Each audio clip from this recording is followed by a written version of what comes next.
afternoon. We are moving some little chicken nuggets out to pasture today. They're young, they're about 3 weeks old. They've been in the brooder and now they are big and strong enough, have some wings and have some feathers to withstand the outdoor elements. So we are getting ready to take them out. And we're over here, rocking that farmer's sin.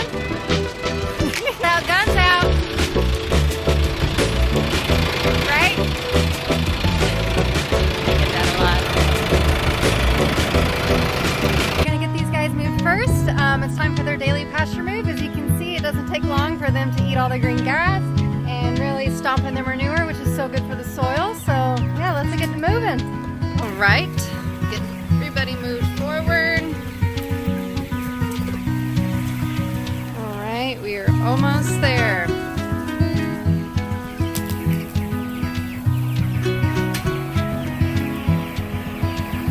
It is already heating up here in South Texas, so we have our adjustable sides that we have a little bit lowered so they can still get the breeze, but also it's much cooler in here than it is just out in the direct sun. So we still have our openings here, sunshine to come in, but they get hot. And when they get hot, we make sure to try to keep it.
She likes drinking over there, so she gets her head upside down, so that's probably not very safe for her to do that.